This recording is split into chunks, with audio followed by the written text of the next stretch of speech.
Do you see the PowerPoint now? Okay, great. So I'm Paul Chrustowski. I'm a professor of psychology at Center Campus. I'm a licensed psychologist. I also a certified school psychologist.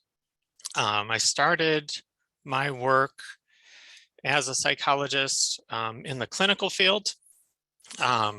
I worked in a variety of settings, hospitals, outpatient, with a variety of people. And then I spent 21 years working in the schools, first as a school psychologist and then a supervisor of school psychologists.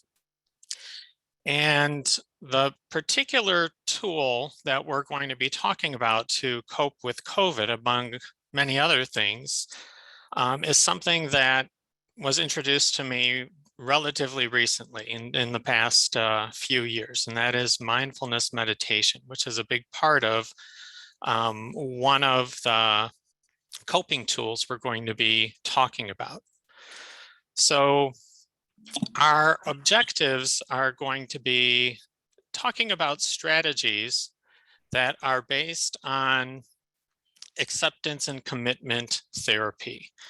It's I'm obviously going to give you like the lay person's view of it, because it's not something you can learn in an hour, but we're going to hopefully cover some things that you can actually take with you and follow up on and use yourself. I'm also going to guide you all through a brief mindfulness meditation, and then toward the end, I'm going to provide you with some referral sources that you can access both here at Macomb Community College as well as out there in the community. So if you are a student looking for extra credit, I informed my students and I informed all faculty that I'm going to be giving out 3 codes throughout the presentation. One at the beginning, one in the middle, and one at the end to demonstrate you actually attended and paid attention the whole time. So here is your opening code. A equals accept thoughts and feelings. So I encourage you to jot that down. And I'm going to open our discussion sharing with you some results of a national survey by the American Psychological Association that has been going on, gosh, for a number of years, probably close to a decade, if not more. But obviously, during the time of the pandemic, it has, been the primary focus of the Stress in America survey. So I'm just going to share some data. A lot of it you probably know because we're all living it, but sometimes you need to see it and be reminded of it so that you can put it into a context and realize you're not so unusual if you are stressed out. You're in good company, and that includes me. So the Stress in America survey, the latest data, tells us that more than 8 in 10 Americans are feeling stressed in the past 2 weeks. And the particular focus of the most recent survey is, how does that stress even affect decision making? Even decisions about what to make for dinner, what to wear, these everyday things are now overwhelming some people. This is some data that really surprised me. It is showing the amount of weight that people have gained or lost during the pandemic.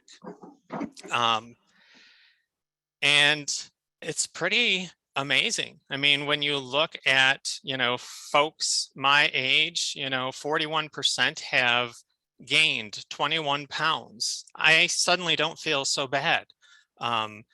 But this is just one way that that stress has been manifesting. People, are eating their stress. Now, of course, to a lesser degree, some people are losing weight, but I found this data pretty amazing. And we're going to see as we go through these data, I don't know everyone's age, but being a college population, I'm going to guess we have a lot of Gen Z and millennials. And we're going to see that you guys are the most affected in many of these domains. Of course, another area they looked at is how does it affect parents?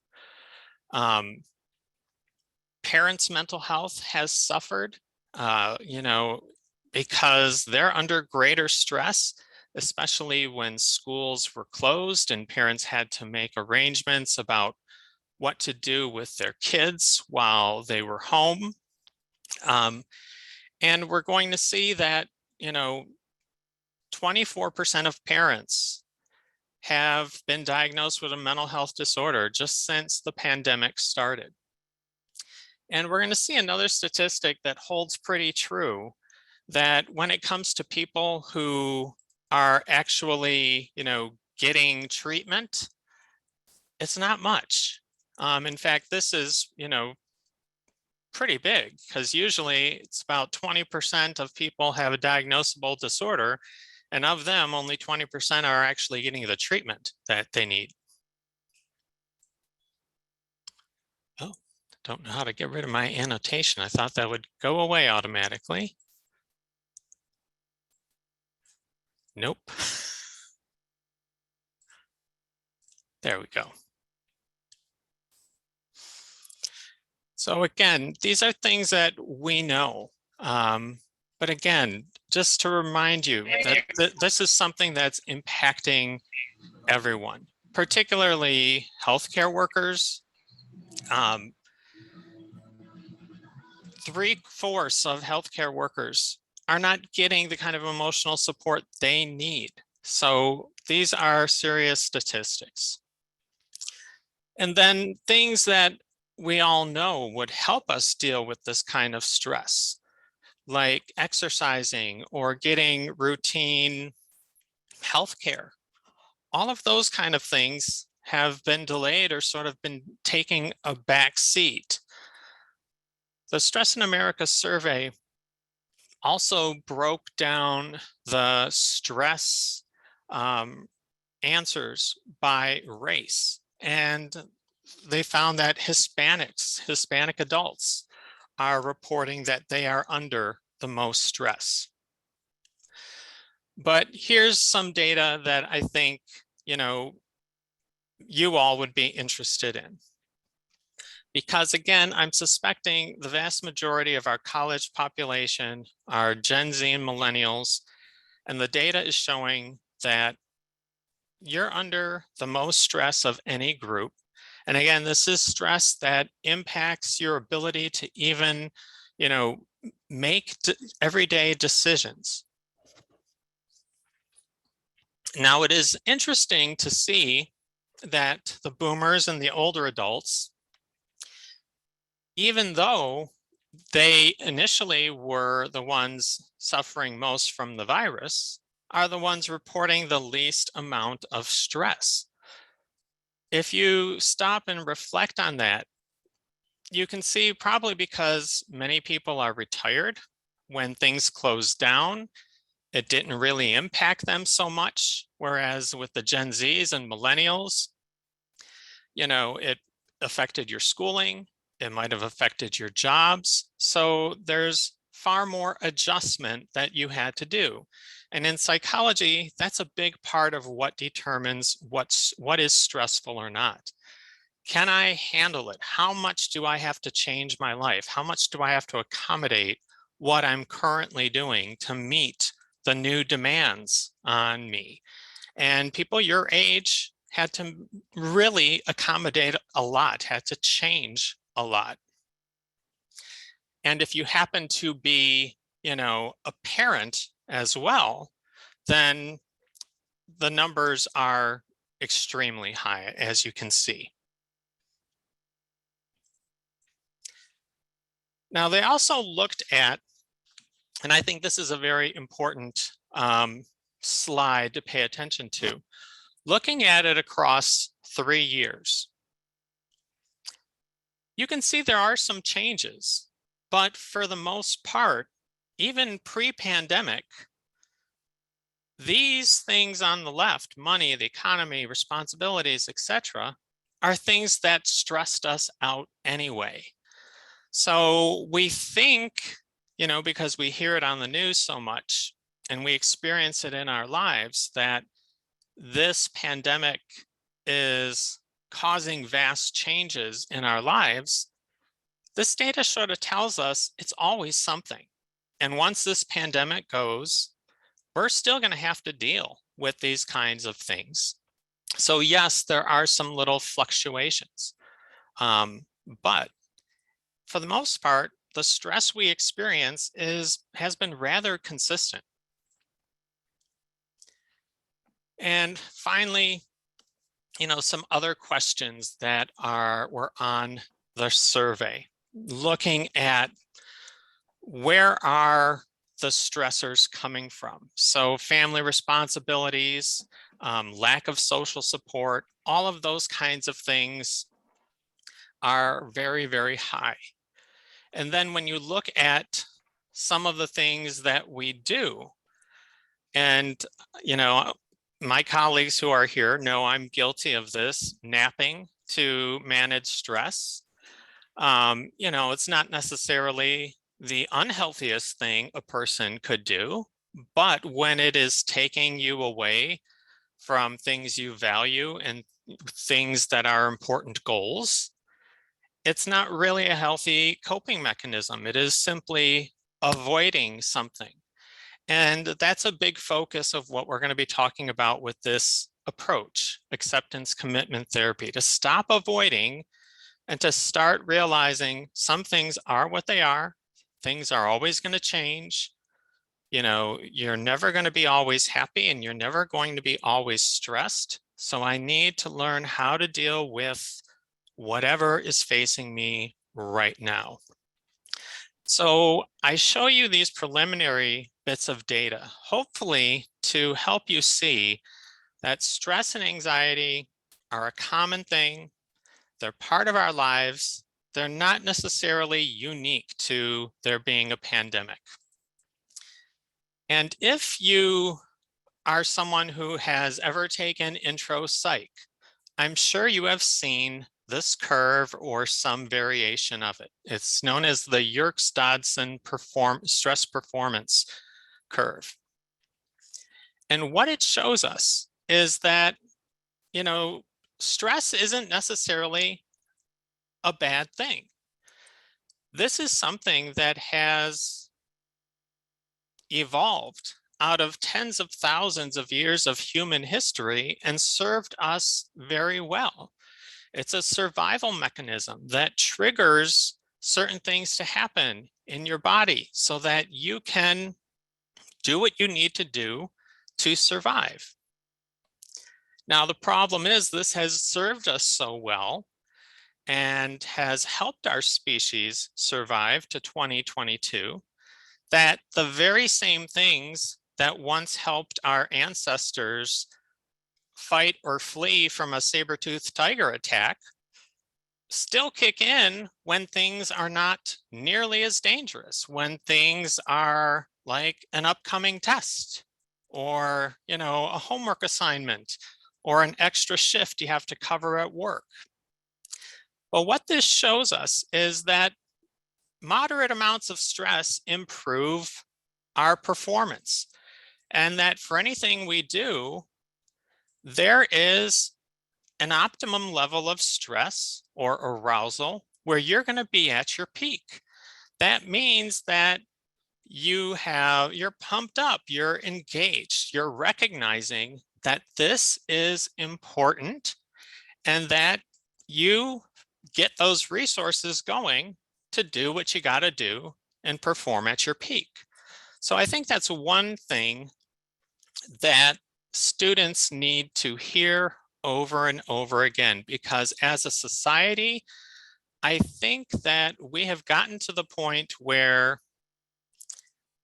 any anxiety is just so undesirable that people go through extremes to avoid it, to the point where they're binge drinking or using drugs or whatever. We need some of it. It's only when we get past that peak that it starts becoming problematic and hurting our performance. That's when you've depleted your resources. That's when the demands on you are higher than what you think you can handle. And that's where your performance really breaks down. So what we need to do is try to, not avoid our anxiety, not avoid stress, but try to keep it at levels that we can handle, keep it at that peak performance. So a lot of what I'm going to be talking about comes from this book, Acceptance and Commitment Therapies. It's called The Happiness Trap by Russ Harris. And what this book does, and what acceptance and commitment therapy, or ACT, as it's often abbreviated and pronounced as a word, ACT, it teaches us how to stop struggling with those unpleasant feelings. And despite what we're feeling, identify what's important to us, what our values are, and do something that's going to move us in the direction of those values, no matter how we're feeling at the time. And we're going to talk in a little while how to identify your values. But the very fact that you all chose to attend sort of tells me things like your education, maybe your mental and physical health, are definitely things that you value.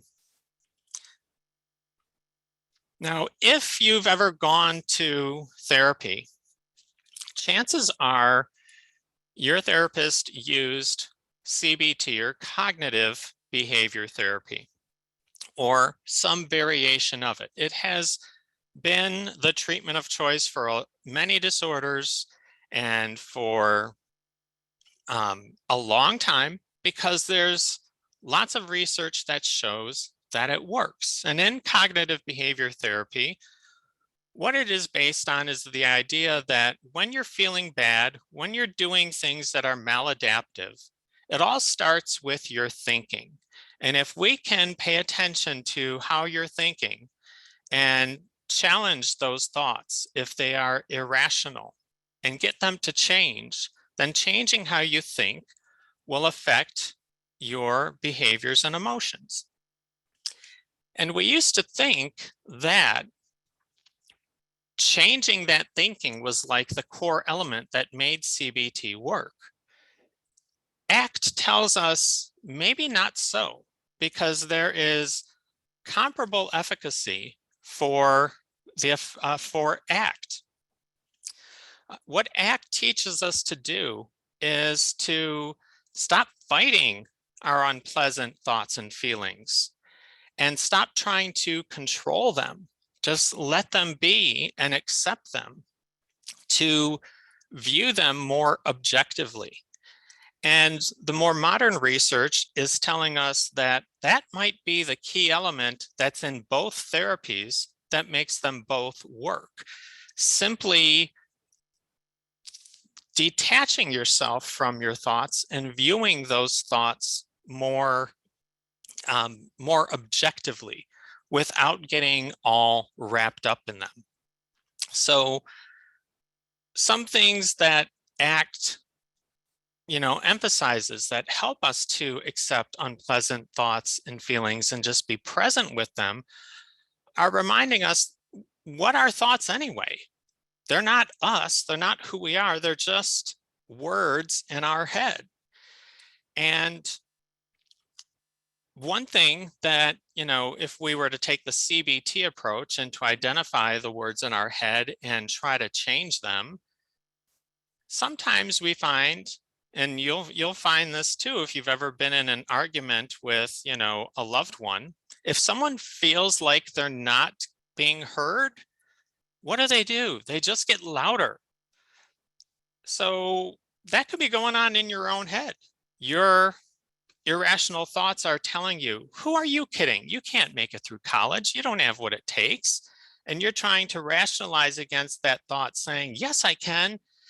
And you could get into this internal fight with yourself where you trying to change that thought actually sort of makes it dig its heels in and become louder and more powerful. So in ACT, what we do is we just see our thoughts for what they are, that they're just words on our head that can't cause us harm or unpleasantness unless we let them. And the term that ACT uses for that is to fuse with your thoughts, to, you're thinking in your head, I'm a loser. Well, those are just words in my head. If I fuse with them, then I'm really believing I'm a loser. So diffusion, a technique in ACT, means that we're going to separate from our thoughts. We're going to recognize our thoughts in a more objective way, just as words in our head that can't hurt us. And when you do that and you look at them more objectively, it sort of steals the ability of them to hurt you or cause you those unpleasant emotions. And then the other technique that ACT emphasizes is expansion, just making room for your feelings. There is an endless expanse in your mind that you can accommodate everything. So if you're feeling something unpleasant, you don't have to try to push it away. If you're having some disturbing thoughts, you don't have to push them away. ACT teaches us to just make room for them. Just let them be. Nothing is permanent. You might be feeling that unpleasantness right now, but it's going to change if you're able to ride it out and give it time. So these are some tips that are in the book, The Happiness Trap, for diffusion, for separating yourself from what you're thinking. The main one is just to identify that you're thinking that thought and then to name it. And, okay, there goes that I'm a loser story in my head again. There goes that I'm a total failure story. And don't try to push it away, but we're just going to notice it and let it be. In mindfulness, we think of our thoughts as like you're just viewing it as a movie, or I like to use the cloud analogy. You're laying on the grass on a nice sunny summer day and you're looking up at the sky and there's those little puffy clouds floating by. Those are your thoughts. You're just looking at them, you're acknowledging them, and you're letting them go by. If you don't get all wrapped up in them, that's exactly what thoughts are going to do. So the tips in the happiness trap are often sort of silly sounding, but oftentimes the sillier the better. It says that you thank your mind for reminding you, like, hey mind, I see you're trying to remind me again of that loser story. Thank you, I notice you, and move on. And suddenly I see that as just some stray thought that I know is going to eventually pass on like a cloud, and that I'm not really a loser. That's just the thought that I had in my head. And then for expansion, making room for whatever you're thinking and feeling. The happiness trap gives us 4 steps for how to do that. The first one is just notice what's going on in your body. Doing what's called a body scan. So if you're feeling anxious, rather than getting all wrapped up in, oh my God, I'm so anxious, I feel like I'm having a panic attack, observe objectively what's going on in your body. Oh, my temples feel tight. I feel a heaviness in my chest. My heart is racing. Just notice what you're feeling. And then breathe. I mean, the power of the breath is amazing. To just stop and take some slow, deep breaths. And even though we know where our lungs are, if you're feeling tenseness in some other part of your body, visualize, imagine that when you take that slow, deep breath, it's going all the way to wherever in your body you're feeling that tenseness. And then the next step is to create that space for whatever you are feeling. And again, this is all stuff you're basically visualizing or imagining. You're just imagining that no matter what I'm feeling, there's room in my head for that to exist without me having to do something about it. And I can still go on and do what I need to do. The fourth step is allowing it. Just no matter how bad you're feeling, don't push it away. Don't try to fight it. Don't try to avoid it by napping, by drinking, by smoking weed, whatever, because it's just going to come back with a vengeance. You know, that's the nature of thoughts and feelings. They come and go. So what ACT teaches us is if we just allow it the room, it's not going to be there forever. We can ride it out. We can deal with it. So this is where mindfulness comes in. This is the second book that I really would want to recommend, and it's called Full Catastrophe Living by Jon Kabat-Zinn. And this gives us a definition of what mindfulness is. It is simply training your mind to pay attention. It's being aware in the here and now and noticing whatever's going on. Thoughts, feelings, sensations. You're just noticing them with a curious mind. You're not judging them. You're not fighting them. You are just paying attention on purpose in the present moment, non-judgmentally, in the service of self-understanding and wisdom. Those are the words of Jon Kabat-Zinn. Now, when I got into mindfulness meditation, I sort of took a backwards approach. And I noticed in the attendees, one of my colleagues, Camille, is here, and we went together to a training on mindfulness-based cognitive therapy, and got certified in that, how to use it in the benefit of clients. And then after learning that, I went back and learned how to use it for myself. Probably would have been better to work it the other way around, but that's just how it worked out for me. And there are a lot of tools you can use to learn the basics of mindfulness. And I'm not advocating for one or the other. I have no investment in any of these things. There's a variety of apps like Headspace, Calm, Insight Timer. I'm sure there are more, but Headspace is just the one I know. It's the one I've been using.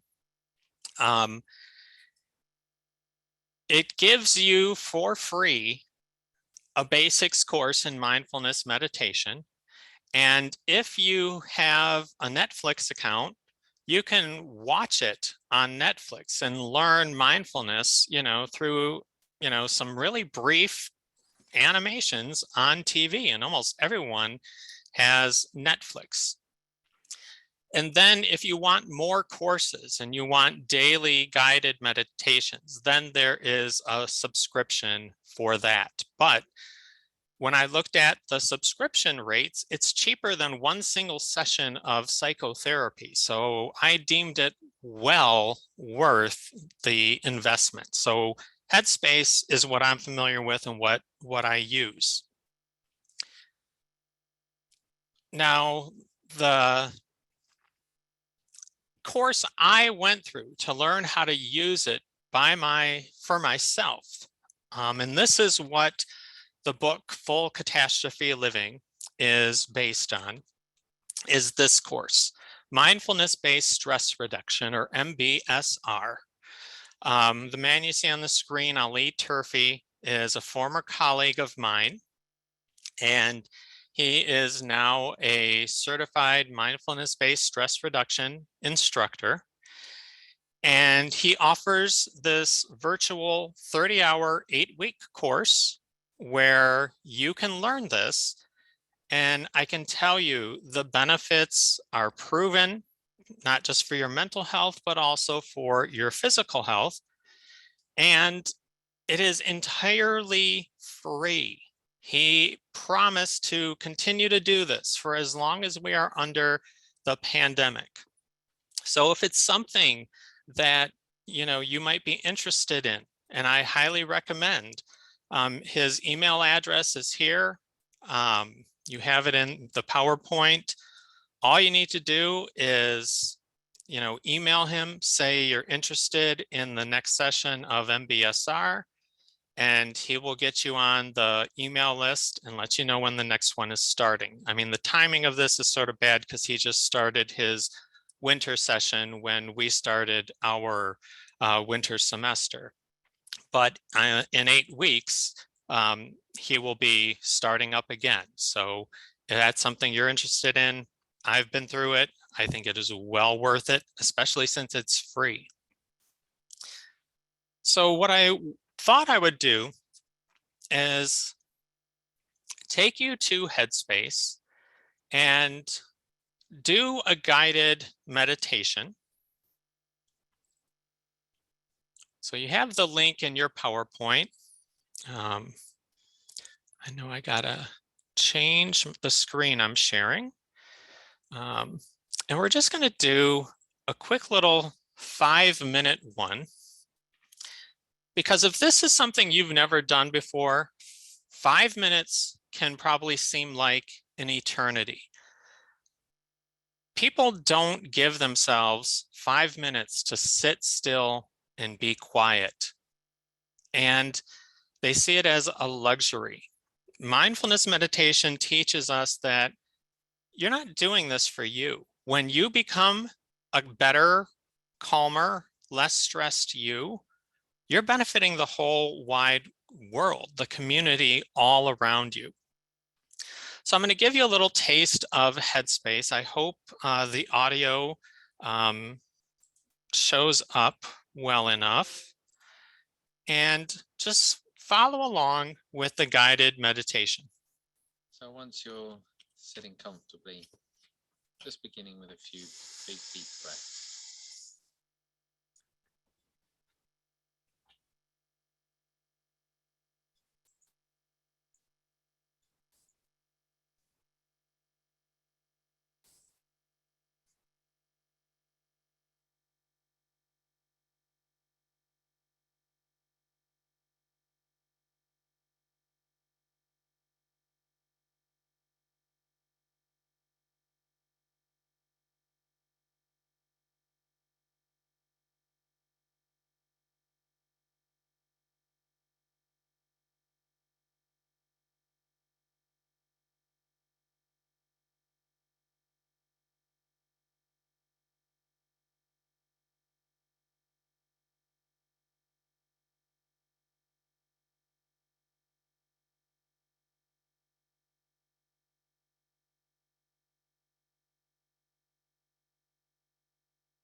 So I hope you liked that.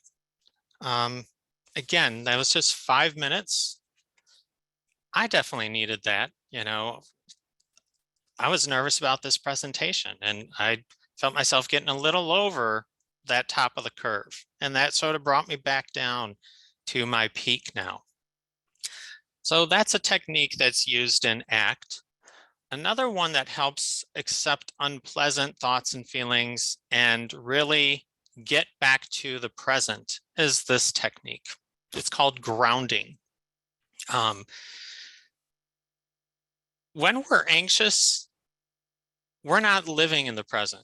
We're thinking about something that has not happened yet, that may not happen, but yet we're letting it consume our current existence, our current feelings.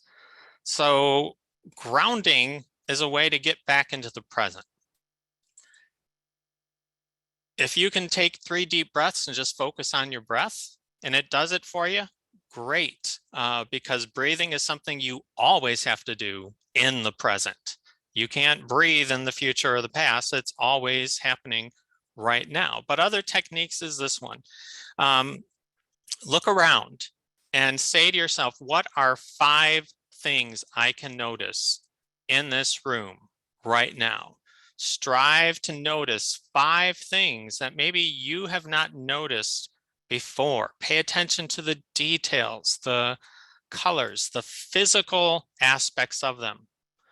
What are 4 things I can touch right now in my environment? What are 3 things I can hear? Just go through your senses.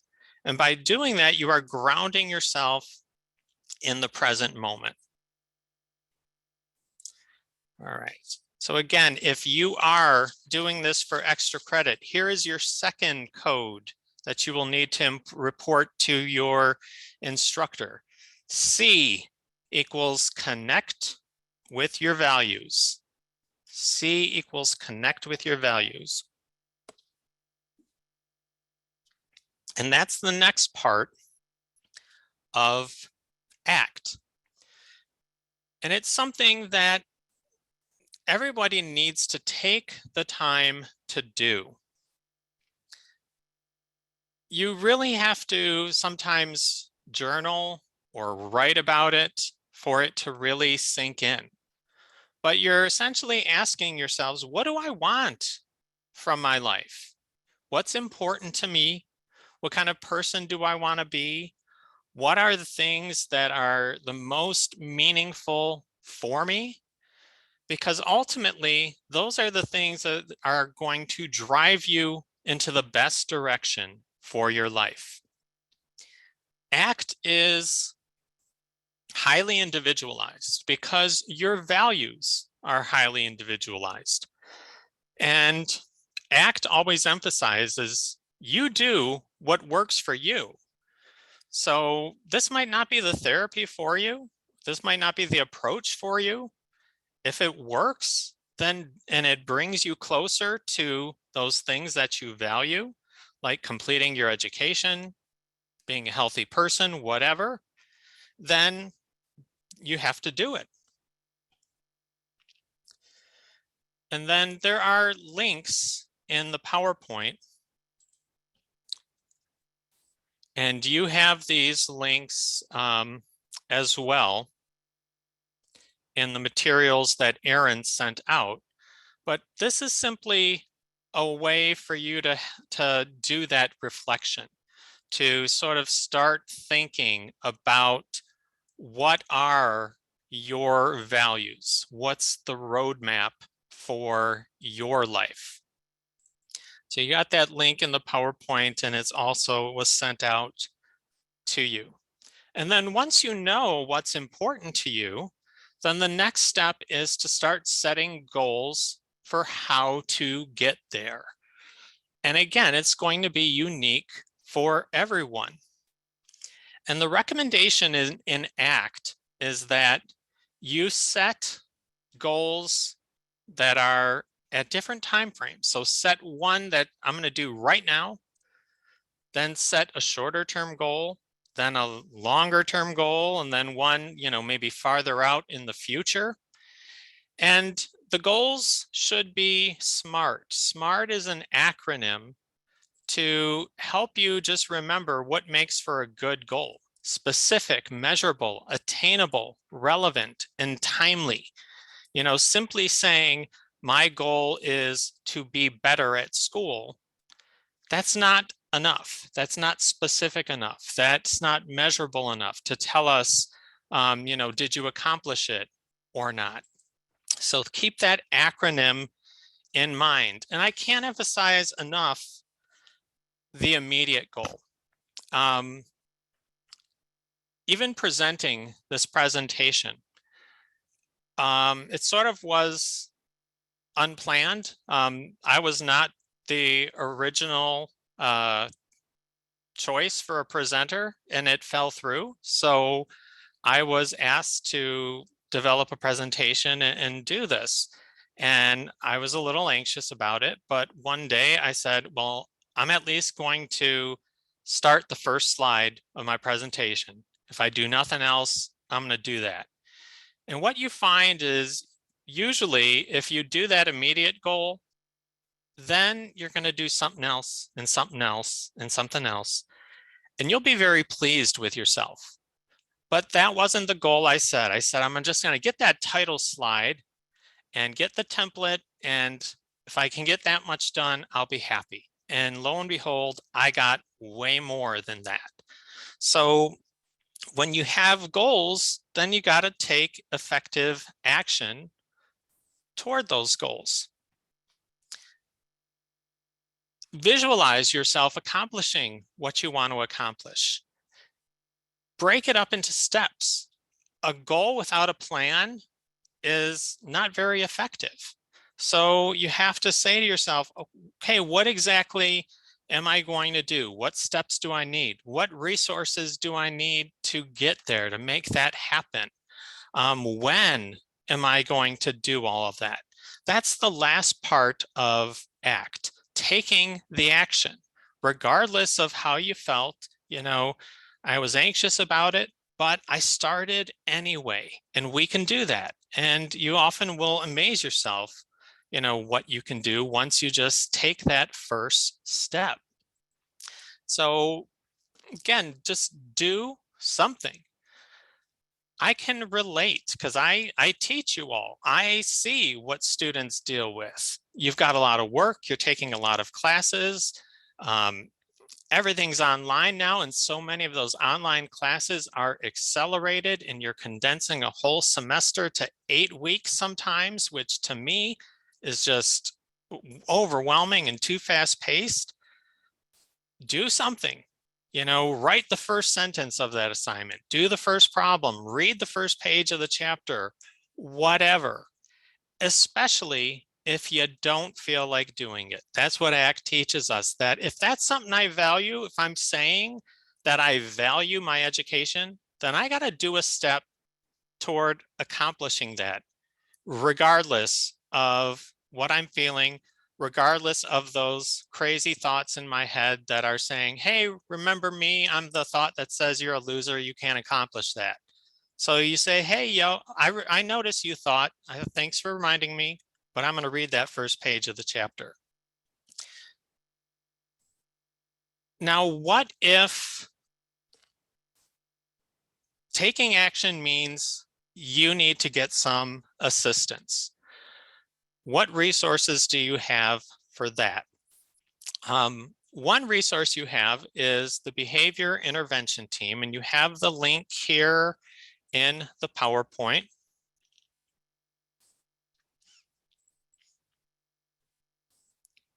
And if you go to that link and click things like community resources, it's going to give you a lot of resources in the community.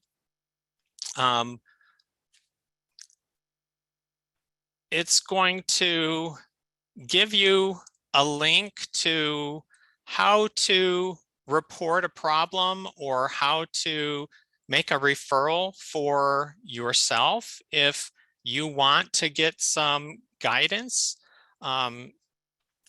you have the link there for how to do that. One of our main community partners is the Judson Center. We have a memorandum of understanding with the Judson Center where they are giving priority to Macomb Community College referrals. And they offer a wide range of services. They will work with you if you don't have health insurance or not the best health insurance. So even if you need a primary care doctor, they have services for that. But an excellent resource for behavioral health, for mental health in the community.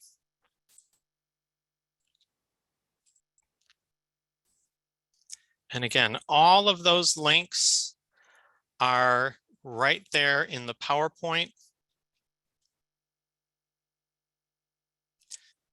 Another community resource that I really like is this one.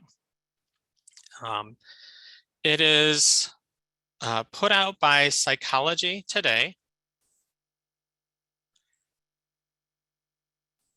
And what you can do is it gives you a variety of filters you can use.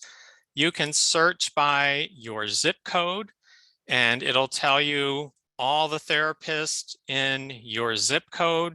You can click on them and many of them will offer you little bios.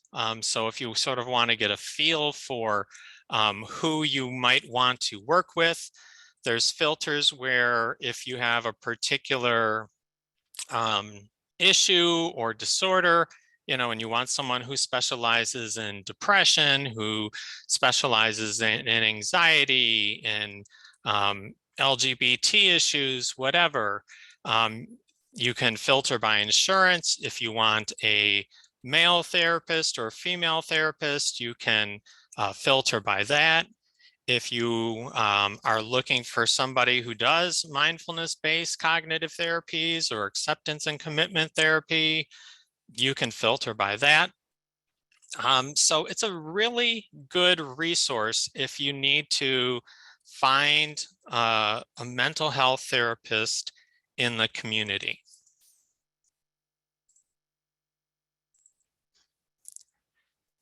All right. And then we're approaching the end, and then I'll try to address any questions that are in the chat. But if you're doing this for extra credit, your end code is T equals take effective action.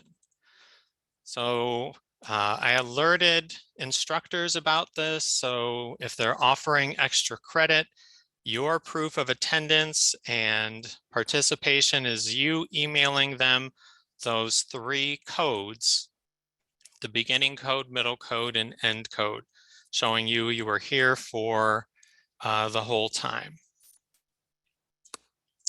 And then you have access to, things that I reference, like the Stress in America studies, the books I talked about, etc.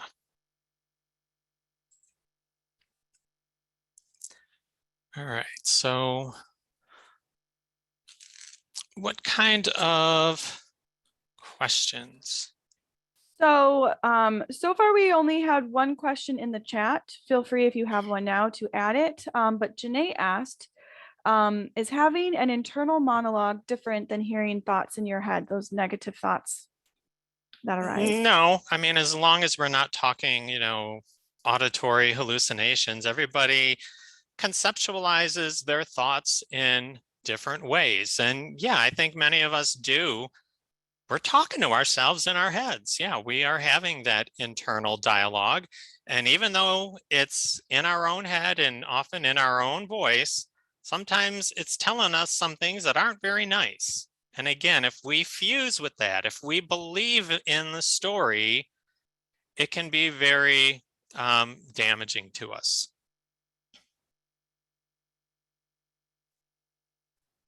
Any other questions?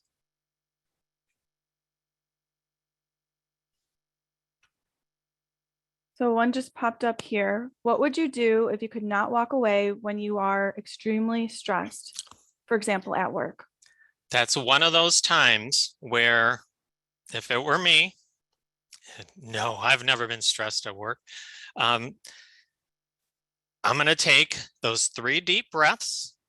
I'm like, not say anything until those 3 deep breaths are over. Because when you say things, when you're under that intense stress, sometimes it's not going to be in your best interest.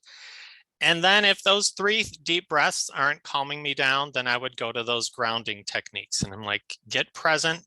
Don't get all wrapped up in the stress at work. Look around. What are 5 things I'm seeing? What are 4 things I'm hearing? Get yourself back in the present.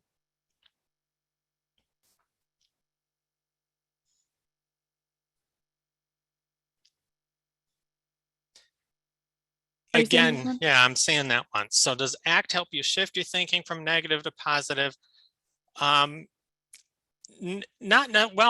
it might, but that's not your focus. That might be like a secondary benefit that once you start observing your thoughts more objectively, those negative thoughts get less bothersome to you. They are robbed of their power. And even though life is still going on and positive things are going to happen and negative things are going to happen, you might not be so wrapped up in some of those negative things. What advice would you give concerning balancing work, school, and other responsibilities? Again, another one I know you all are facing, and I'm impressed with what you all do. First, give yourself some credit for everything that you are doing already. You guys are amazing. You're resilient. You're accomplishing a lot. Again, I think the focus should be on what exactly do you value?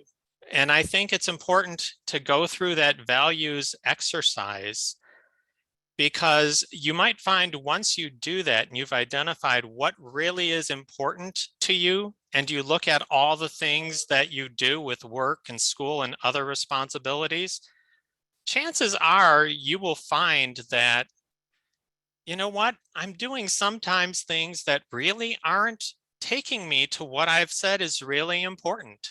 Maybe I need to let those things go because it's just wasting my time. There has to be, like you said, a balance. But I think when you identify your values and that becomes your roadmap for deciding what are my priorities, I think you will find that you have the time to do the things that are important for you. Okay. I see we have one more question. Before we get to that, I want to jump in and maybe we can just answer this last question after, but I know many of you have to leave. So I just, first of all, would like to thank instructor Chrustowski for this. I know myself, I found this to be very beneficial, some real tangible tools to add to the toolkit on how to help manage all this stress we're all experiencing. Thank you so much.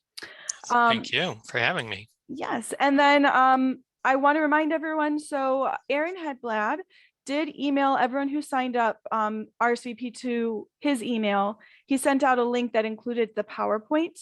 If you didn't get that because you found out some other way or an instructor sent you the link, you can email myself. I put my email in the chat a few times. I'm going to do it again one more time here. And we will make sure that you get those resources.